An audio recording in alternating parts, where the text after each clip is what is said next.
Hello and welcome into another edition of the Sun Devil Source podcast presented by our friends over at Jones Auto Centers. I'm Jacob Brooks. That's our Sun Devil Source publisher, Chris Cartman. Chris, we did a ton of these before camp, and now camp is finally in the full swing of things. ASU has had 5 practices already. About 1.5 of them were inside the Verity Dickey Dome. 3 of them have been in pads, and there is a lot to talk about. A lot of 11 on 11 periods so far. What have been your biggest takeaways? Some things that were confirmed by the beginning of camp. The physicality of this team, the size, are better than Dillingham's earlier teams. They did a very good job, I believe, with their transfers. They have impact transfers on both sides of the ball, pretty much everywhere. Secondary, multiple guys. Lyric Rawls, I think he's been pretty impressive. Ashton Stamps has done a good job. Owen Long is a really, dare I say, great linebacker. Their defensive ends, they got Imarion Winston and Jalen Thompson are really good transfer additions. We've talked a lot about their wide receivers being as good as any transfers in the country between Omarion Miller and Reed Harris, Raiden Vines-Bright, Anthony Miller at tight end. When you include their junior college players, I feel like Jermaine Mitchell's made a big jump from the spring at offensive tackle. Their running backs, David Abbott's a little bit better than I had probably expected. Marquise Gillis is a good player. And a lot of these guys are longer and or heavier, bigger, and the physicality at the point of attack that we've seen, which is one of my biggest barometers of a team, has been very good.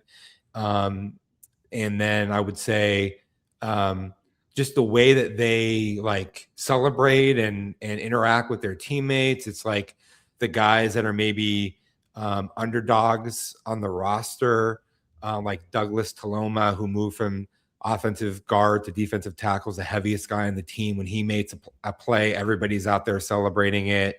Butter Tollefson has switched from quarterback to receiver. He makes a play. Everybody's out there celebrating it.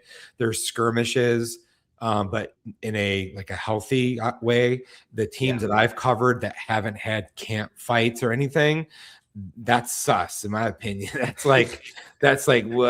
How passionate and motivated are you actually? So there have been some skirmishes here, but nothing like free for all brawls or anything along those lines. And so key thing I think is making sure that they cut down on turnovers and especially getting the ball knocked away. Martell Hughes has got his hand in there to knock a couple balls loose, and some other guys. Reed Harris is at a couple, and some of the running backs. So like David Abbott, I think has had maybe 2. So they ball security super important moving forward. But I think this has been a good camp overall, and some very positive signs relative to what the external expectations are going to be for this team. Yeah, and Chris, the battle that all fans have been keeping their eyes on has been that battle to see who will be ASU's starting quarterback this season. Going into camp, there were 4 competitors. You have Cutter Boley, who transferred in from Kentucky. You have Mikey Keene, who's in his 6th year of college football. He's been all over the place, but he's an Arizona native, and he's finally back. You have Jake Fetty, who's a true freshman who early enrolled for spring practices coming in from El Paso, Texas. And then you have Cam Dyer, who's the only returner on the roster, who spent last season rehabbing from a torn ACL that he sustained in high school, kind of learning underneath Sam Levitt and Jeff Sims, got a little bit of run in practice. At the end of the year, he's back. Those 4 guys competing for the starting quarterback job. There's been mainly Cutter Boley and Mikey Keene in terms of practices so far. Those have been the 2 guys that have been going in with the first team in 11 on 11s. And then second team has always been flip-flop. If Cutter goes, Mikey's with the second team. Mikey goes, Cutter's with the second team, except for today, Jake Fetty did get a little bit of run with the second team. And then the third team has mainly just been Jake Fetty and Cam Dyer. Based off what you've seen at practice so far, how is the battle kind of shaping up? Yeah, and not from what has been said by Dillingham or others, just from my observations. Yeah. There's really only 2 quarterbacks who are vying for the starting job right now. Otherwise, you would have Jake Fetty or Cam Dyer getting some first team reps. They haven't received any, right? And they have flipped it between Boley and Mikey Keene. After spring ball, I said on one of these podcasts that I thought that Cutter Boley was around 75 to 80% likely to be the starting quarterback. And I would say that it's probably even a little bit higher now. I might maybe 85%, maybe even a little bit higher than that. I feel like he's done a lot of very positive things and he's improved over the last few days. He's in 5 practices. He's thrown 2 interceptions in 11 on 11 action. One of them was partly due to Raiden Vinesbright getting a cramp in the middle of the route, and the ball was intercepted by Ashton Stamps and returned for a touchdown. Can't really put that entirely on the quarterback. And then today, Monday's practice, we saw Montana Warren make a very impressive diving interception. That was a crazy play. Yeah. Really great play. And the ball, it wasn't placed where ideally it should have been, but I don't think it was a bad decision. It was more just the execution on that play coupled with a great defensive play. Two interceptions and 11s over a 5 practice period is probably on the low end of average, especially for somebody who's a first-year player trying to win the starting job. Mikey Keene, the way I see it is he's a very high floor guy who has some limitations that make it difficult for him to beat out Cutter Boley. He doesn't scramble almost at all. So he's not going to go get the marker on scrambles or, outrun, pass rush that's in the backfield. He also is shorter, smaller, lower release point. So you got more chances to have balls defended, deflected, maybe not get there as rapidly as a stronger arm quarterback out to the perimeter. And on Saturday in the stadium, he underthrew Jaron Hamilton by quite a bit when Hamilton was behind the defense. Yeah. And that's one of the biggest challenges. You have all these shiny weapons that you want to make the best use of at wide receiver. Well, you need a quarterback with an arm talent that really can rip that throw to be able to allow you to do that and keep defenses more honest. You put all that together, and really Boley probably has to throw more interceptions and turn the ball over more than Mikey Keene. And Mikey Keene has to operate at extremely high level. And I just think that's a difficult thing to accomplish, especially with the way that Boley's played to this point. And then I think Jake Fetty is very clearly the number 3 quarterback ahead of Cam Dyer at this point. Dyer struggled today. He's had some other days that I think were reasonably impressive.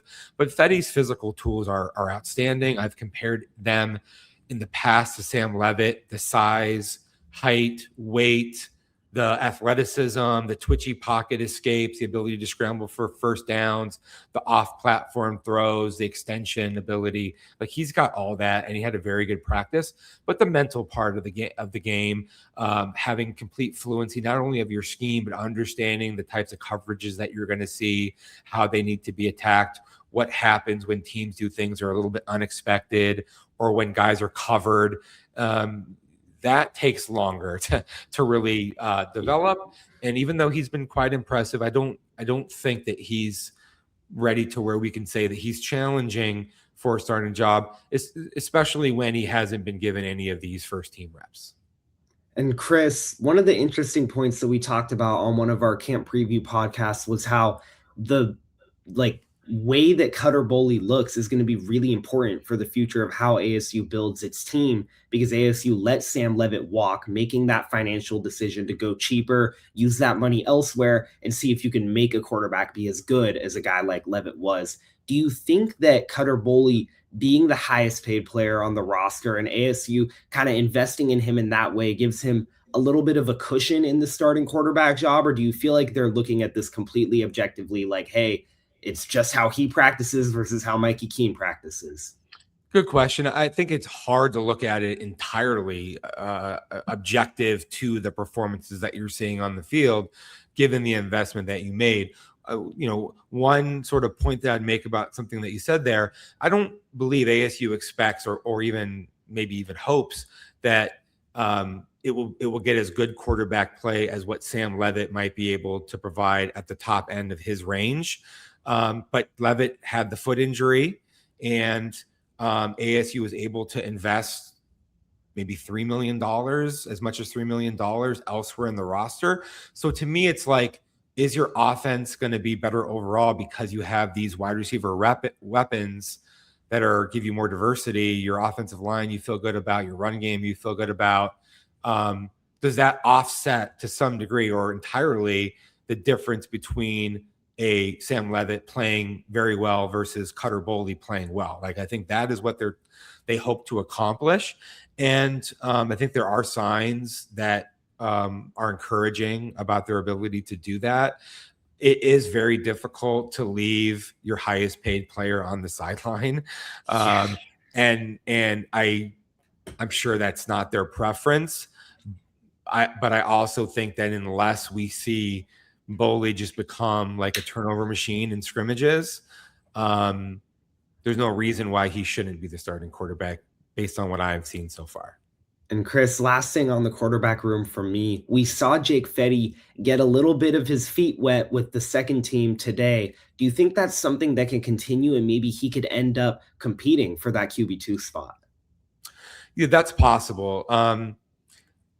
If Boley ends up being the starter, as I suspect that he will, Mikey Keene is a very good, reliable backup, like the type of guy that that if he's thrust into a game because of injury, he's got the experience and the wherewithal and the understanding of opposing defenses that's not going to be a frazzling thing for him. Whereas Jake Fetty, it's more like you're probably playing on adrenaline and instincts in a way that could lead to a wider range outcomes is what I would say. Like maybe you could do really well, or maybe you could do really poorly, or maybe from one game to another, it's different. Now, if for some reason you had Boley out for an extended period of time and Mikey Keene was just kind of average, you may at a certain point decide, okay, let's rip the Band-Aid off and let's see what Jake Fetty can do, because that also gets him more ready for following years in a way that and allows you to evaluate him and their quarterback position overall more broadly. But it seems like that is not what they would prefer to have happen here.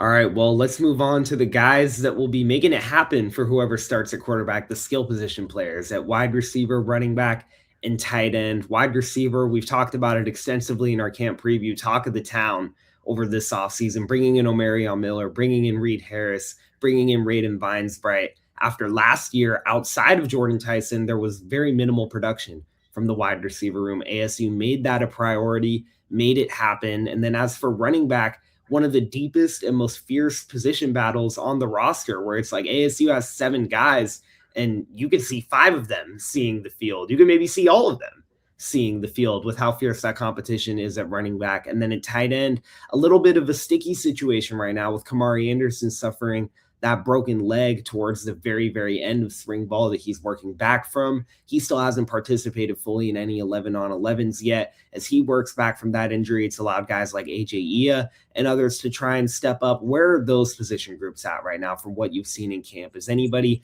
maybe separating themselves in any way? Yeah, I think the wide receivers overall probably as good of a group as I've seen covering ASU. Reed Harris was really great in the spring, not quite as electric at the beginning of camp. He dropped the ball that he probably should have caught for a touchdown, and he's had the ball knocked out of his hands twice. At least one of which was a fumble. The other one should have been a reception. Omarion Miller today had a ball in the end zone that he probably should have caught for a touchdown that he didn't come up with. He also had like a screen that he took for a 70-yard touchdown in an earlier segment. I think what I have been super impressed by has been Raiden Vinesbright, who by all accounts is like their number 3 at best receiver. But I look at it and I see like a future pro draft candidate. And in a lot of years, Raiden Vinesbright would be as good or better than ASU's number 2 wide receiver, or maybe even better than that. And right now you have like Jalen Moss, who's had a pretty good camp after a really great Sun Bowl and a good spring. And you're like, okay, he's like your number 3 or number 4 guy. Jaron Hamilton, he's a top off the defense, go ball, great option as a 5th or 6th guy. Derek Eusebio, super reliable. He's played several hundred snaps last year. So I just think that they have big time playmakers, 3-level route runners, guys who can take the ball in the screen game, run through the defense. Miller, Harris, Vinesbright, Hamilton, Moss can get behind the defense. So it's a very dynamic group that you just need to be able to make the best use of. And Dillingham in the Sun Bowl, his play calling, what they did in the screen game, and the way that they were able to take advantage of their weapons, I think that they're poised to be able to do a lot of that again. And at running back, who knows what's going to happen? Like every day, I feel like a different guy stands out from that group. Like David Abbott has had some really good practices. Kyson Brown is a better player than he was last year with his physicality and his contact balance. Marquise Gillis looks like somebody who is capable of challenging to soak up a lot of your first and second down reps. Jason Brown had a very good practice today. He hasn't fumbled, which is the key thing that we've been looking for. And he's got some balls out of the backfield, and he's got a different kind of a quick twitch burst. We've seen some good performances also by Man Robinson, who tends to, in 11-on-11, figure out a way to impress. Carday Mack, for the first time, got 1 reps today, and he fumbled, which is, okay, that's a concern. But he's a very dynamic athlete at 215 pounds with the ability to get lateral, jump cut, spins. He finds the hole. He's got very sweet feet for the size that he is. And then Grayson Rigdon, he had one of the best blocks in camp on Saturday. He's a tough, nasty dude with good contact balance. Literally, like, it's anyone's guess as to how that thing is going to shake out in terms of who ends up playing the most snaps out of that group. It's just a good problem to have when you have a variety of different types of guys that all can fit into an element of what you're doing style-wise. Like Kyson Brown is so good at catching the ball out of the backfield that when you have 2 running backs on the field, he's pretty much always going to be out there. When you go to your short line and red zone things, David Abbott and Marquise Gillis are big physical dudes. When you want to try to spread teams out to be able to run inside, okay, that's when like a Jason Brown or a Man Robinson or a Kyson Brown are really good, or even like a Carday Mack. So they just have dudes, and everybody better be playing at a high level if they expect that they're going to get game reps from Sean Aguano. So, and then tight end, you mentioned Kamari Anderson not being out there in 11s yet. They're being cautious with him. He's out there, he's dressed, he's doing stuff every day. I think he'll be ready for the start of the season. Worst case scenario, probably he's playing against Texas A&M and looking fine. Anthony Miller coming in from Tulane, like one of the guys that you want coming off the bus early, because he's 6'6", 265, got like a super long arm, and he runs well, and he can really get into a blocking posture and deliver a blow.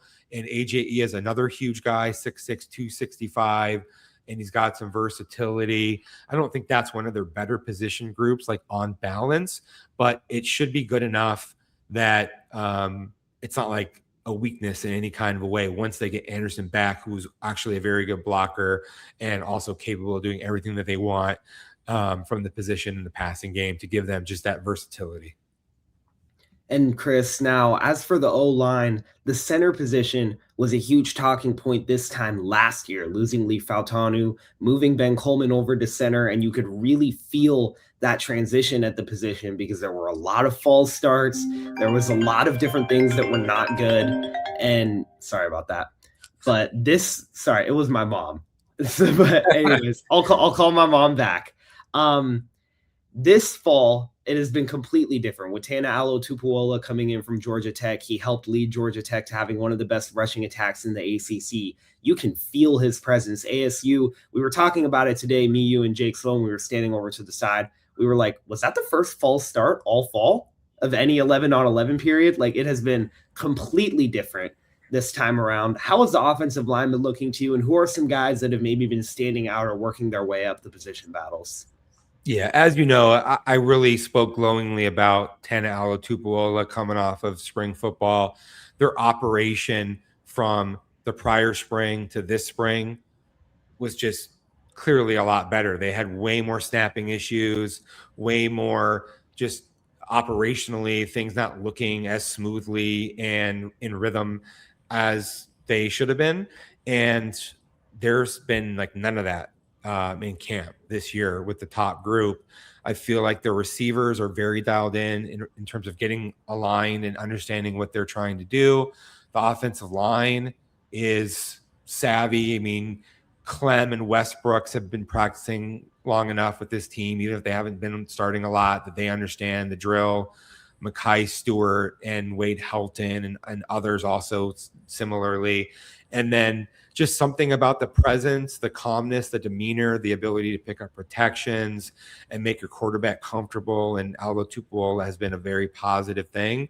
And you also have to give credit in this area to your quarterbacks, Boley and Keene, for being able to communicate and have everybody feeling comfortable and on the same page on a consistent rep-to-rep basis. ASU committed very few penalties a couple years ago, winning the Big 12. That and turnover margin and how seldom that they turned the football over. They were very key elements in that team's success and differentiators in one-score games that they won, like a school record, I think 5 or 6 of them. So they're positive signs about their ability to do those things again from an operational standpoint in a way that functions a lot better than what they were able to do last year when they moved Ben Coleman to center. Then he gets hurt like less than halfway into the season. And then they're just kind of like figuring it out, especially when Jeff Sims is playing a bunch of games. So if they stay healthy and these guys continue to do what they're doing, that is a very positive thing. And the O-line, overall, I feel like Champ Westbrooks and Jalen Clem, they're bigger, stronger guys. They always have the athleticism to be able to look good in pass pro, but they're more physical, holding up against the bull rushes, the midline attacks. They're better in the run game. They are very good at being able to get to spots in the alley screens, the boundary side screens. Dillingham loves to run a lot of those types of concepts. And then on the interior between Mackay Stewart and Aldo Tupuola, 310 or 315 pound Wade Helton, and then their top backups, Rob Lapuaho, Lenny Lapuaho at guard. They just have like the physicality. They can do the duo blocks. They can inside zone. They can get downhill. And then they can do the stretch stuff that Marcus Arroyo likes to run, stretch zone concepts. Dillingham likes to pull the tackles a lot. They have that. So for how much that they lost, when they also lost Maxi Hanachor and Josh Atkins as starters, and the other guys that we mentioned, Ben Coleman, et cetera, like this is a better looking group than I had expected for all of these circumstances that you put together. And that's another sort of a positive indicator about where they're at going into the heat of camp here. All right, well, Chris, it's time to talk about the defense, but first we have a quick word from our presenting sponsors over at Jones Auto Centers. For over 60 years, the Glenn Jones name has been recognized for integrity and honesty. From the Jones Auto Centers in Wickenburg. Jones Ford Verde Valley. Take a nice country drive out to Buckeye. When you're talking about Arizona's best, you're talking about the Jones Auto Group. It's quick, fast, strong. I want to invite you to visit our new facility in Casa Grande and enjoy our country-style way of doing business. We're the Joneses. Hello and welcome back into the Sun Devil Source podcast presented by Jones Auto Centers. And wherever you're watching or listening to this podcast, be sure to check out the description below because you can contact Parker Jones directly through phone or email if you're interested in buying a new or used vehicle from one of Jones Auto Centers' many dealerships around the Valley. Parker Jones and Jones Ford Verde Valley have been huge supporters of ASU's NIL efforts over the past few years, so we're proud to have them as our podcast presenting sponsors, and that's another great reason for you Sun Devil fans to make them your go-to if you live in the Valley and need a new or used vehicle. All right, Chris, let's talk about that defense because that defense has been making some noise at camp so far. They've been physical, they've been loud, they've been making big time plays. We talked about the big one from Montana Warren earlier. What have been your overall general takeaways from the defense? Yeah, just like you said, a very physical group.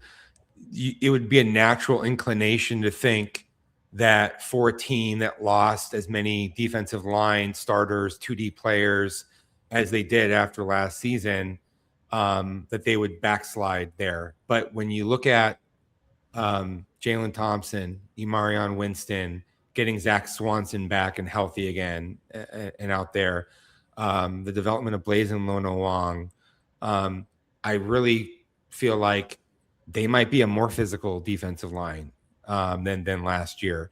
Jalen Thompson, I think, is one of the best 5 or 6 players on their defense at worst. Imarion Winston has added like 15, I think 18 pounds from spring ball, going from like 247 to 265. He seems like he's just super engaged and loving football. Clayton Smith made 2 good plays back-to-back out of sack in the TFL in a row today. We mentioned Julian Hugo as a true freshman quite a lot. I mean, he's a dynamic 275-pounder, can move inside, outside. Roman Petrie he's like this new iteration of Elijah O'Neal, a player who developed for a couple years and then was a very solid role player as a rotational defensive end. So then on the inside, Blazin Lono Wong, he's been around since even before Kenny Dillingham became the head coach at ASU. 2022, last year he played a few hundred snaps. CJ Fide is an anchor, probably one of the better defensive tackles in the Big 12. Zach Swanson, when he's healthy, okay, he's ready. Jeffrey Manns had a strip at the line of scrimmage against Cutter Boldy today, and he's played well. He's fighting for the 4th spot in the D tackle rotation. Hiram Vayono has a powerful punch. Skill development's coming along, transferring in from JUCO. They also have Rashad McKenzie, who's added 15 pounds, long, lanky, disruptive. So, look, they are very deep. They can come at you in waves. Guys are going to be playing fresh and with more sort of energy, I would say, vigor in the way that they're going to be able to rotate guys. And there's been more block destruction, more power plays, dislodging, moving bodies around, playing into the backfield without needing to blitz or run blitz really, gimmicky to try to create those types of opportunities. They've done it a lot of times, rushing 4, and I think that's going to continue. They have a motto, 4 = 1 or something like that they wear on their shirts, and they call themselves the Rushmen. They have all this thing. The camaraderie is extremely good in this group. I think their D-line is surprisingly one of the strengths for a team that lost as much as they did in that group last season. Well, Chris, with all that in mind with the D-line, what about the guys right behind them, the linebackers? Because when you asked Kenny Dillingham, who had been impressing him through 4 days of fall camp, when you asked him after ASU's last practice, he immediately got to naming a bunch of depth guys in the linebacker room that had really been standing out to him. He was talking about Prairie Young Blackcoat, Isaiah Iosefa, Tristan Bacon, Ramir Davis, and then also that man Owen Long.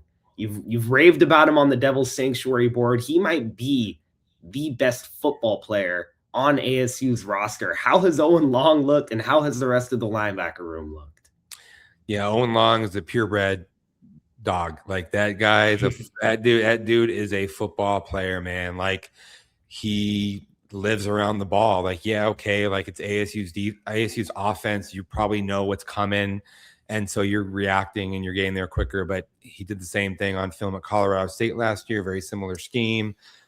I think that he may not be as big or as like strong necessarily as a Keyshawn Elliott, but I think his reaction times and his football IQ might be a little bit better. And that's a draft guy who's going to win the league, right? So pound for pound, he might be the best football player on the team. He's certainly in that top group. And then we've seen Martell Hughes had 3 fumble Forced that he's fumbles. caused. Yeah, 3 forced fumbles already. To this point in camp, he's elevated that physicality. After spring ball, I said there was a gap between the physicality of Owen Long, Cyrus Fiaseu, and then Martell Hughes. I feel like Martell Hughes has closed that gap with his ability to knock the ball out, and he's added 5 to 10 pounds. He looks like the best that he's looked in his time at ASU. Ramir Davis today had a sack in the backfield, and he's made some plays. Cyrus Fiaseu wasn't in 11s. I feel like Ramir Davis, made the most of that opportunity. Prairie Young Black Goat's a physical player, one of their best sort of in between the tackles run defender, with his ability to be a block destructor and be a force at the tackle point. So are they going to be quite as good as when they had Keyshawn Elliott and Jordan Crook playing at all conference level? I'm not sure yet, but I don't think it's going to be like that much of a drop off if what I'm seeing from these guys continues throughout camp and then into the early season. And then, Chris, lastly, in the secondary, going into fall camp, we were kind of under the impression that the 2 top heads of the Dragon in the cornerback room were going to be Ashton Stamps and Rodney Bimage. They have been as advertised and have been lighting it up in those 2 corner spots for ASU. And then on the back end, when you look at the safety spots and the nickel, we were kind of looking at it as like a 4 guys competing for 3 spots kind of situation. Has anybody separated themselves in that area? And as for corner, how have Stamps and Bimage looked, and what are the battles going on behind them? Yeah, I would say that the last week has been arguably Rodney Bimage's best practice week that he's had as a Sun Devil. He was very limited in the spring coming off the shoulder, so you wondered about like where he would be at in terms of his sharpness and focus and everything at the outset of camp. He's answered those questions pretty handily. I think he's ready to be a starter and one of ASU's top 10 defensive players at worst. And I feel like Ashton Stamps has been extremely reliable and solid for somebody who's coming into a new scheme. He doesn't look like a player who's adjusting still whatsoever. And that makes sense. He played a variety of coverages at LSU. They played a lot of the same concepts that ASU uses. Some of their zone coverages. Everybody's got to learn how to be able to play press man, off man, right? He just is a smart, sound football player who understands like what he's saying, how he needs to respond. He's not giving up big plays. So if anything, I would say that those guys have separated a little bit at that corner position and almost maybe are close to solidifying starting jobs. Like it's not all the way there yet, but they're doing well enough that seems very likely. They have talented guys in the group behind them. Daquan Dunn is a true freshman who's among the most impressive true freshmen on the roster. I felt like Nigel Pringle had his best day today, probably, and maybe even Caleb Chester had his best day today. And those are young guys that have very nice length, frames, movement skills.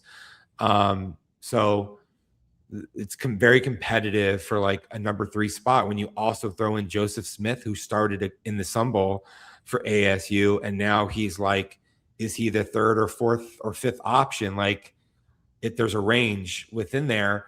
But when you put all those guys together, you have to feel reasonably good about their ability to replace a draft guy, all conference level player in Keith Abney, and then like a solid mid-tier starting corner that they had in Javen Robinson, who transferred. And then at safety, as you said there, I thought it was 4 guys for 3 spots, right? With Josiah McGrew coming in after a great freshman season at FIU or lower level, trying to steal a spot away from Lyric Rawls or Montana Warren, right? Or Boogie Wilson. They've been playing these guys in a dual or try training roles, where it's like one day Lyric Rawls will be at free starting, but then a lot of his reps will come as boundary safety. Boogie Wilson has been playing free, but then he'll go to play some nickel. Montana Warren is playing boundary and nickel, right? So My sense is that McGrew is going to have a hard time penetrating the other three guys to become a starter, like getting past them. And I feel like, when Ashton Stamps has that versatility as a newcomer to play boundary or free at a high level, like that really puts you on a really nice trajectory. We talked about the interception that Montana Warren had today.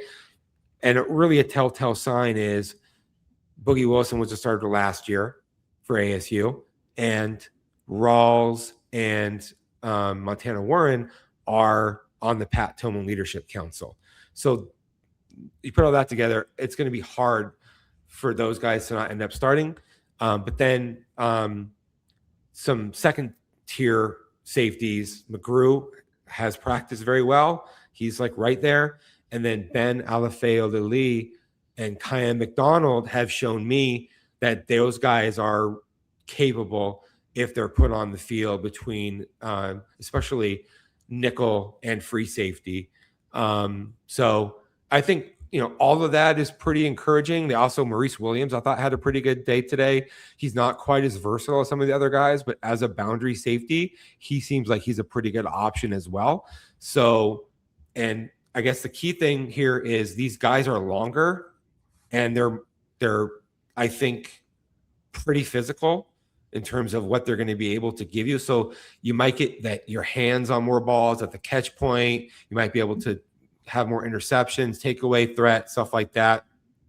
And I think that they're going to be good against the run, like coming up, tackling, filling. They haven't had a lot of issues there either. So. Well, Chris, 48 hours from now, you and I, as well as the rest of our source staff that's in Arizona, and then the entire ASU football team will all be in Payson for Camp Tonazona. And Camp T, happy fun times, ASU doing all these cool traditions and everything. But also, it's a time when a lot of position battles really separate themselves before heading into that home stretch of fall camp. What are the things that you're kind of going to be looking for at Camp T, and what are your expectations in terms of like what you want to see from these guys? Yeah, number one, continue the hard, heavy hitting, physical, passionate DNA that we're seeing from what this team is made of. Number two, taking care of the football, super important. Like, you're not going to be a team that competes for a Big 12 championship if you're turning the football over. And the teams that have tended to turn the football over in camp, that bleeds over into the season. They've had the ball knocked out. I've got too many guys' hands. I think they need to do more ball security drills to emphasize that. And quarterback battle, is it what I think it's going to be with Cutter Boley, or is he going to have a day where it kind of falls off with the turnovers? We'll see. And then some of these guys that are trying to push, like a Jermaine Mitchell, is he going to be able to challenge a Jalen Clem, a Champ Westbrooks? What's going to happen at running back? Like, is there going to start to be some clarity about who the top options are that sift their way to the top? Special teams. Today, the kicking wasn't as good. The punting's been pretty good. Usually you see a lot of special teams to get a sense of where they're at. ASU needs to be better special teams, especially in the punt game. If they can continue to show positive signs broadly in all these areas, then I think ASU will be ready to break camp after a few more days upon their return from Camp Tonazona, feeling very good about their ability to outperform the external expectations of this being like a 6.5 or 6 win over under type of a team. Well, that's it for this edition of the Sun Devil Source podcast. We have had a ton of coverage and analysis from the first 5 practices that goes way beyond everything we were even talking about in here. So make sure to tap in on the Devil's Sanctuary board if you missed out on any of that. ASU will practice tomorrow. We'll have our usual coverage from that. And then starting on Wednesday, we will be at Camp Tonazona, bringing you guys everything you need to know from there. Thank you to anybody who tuned into this edition of the podcast, and we hope you all have a good one.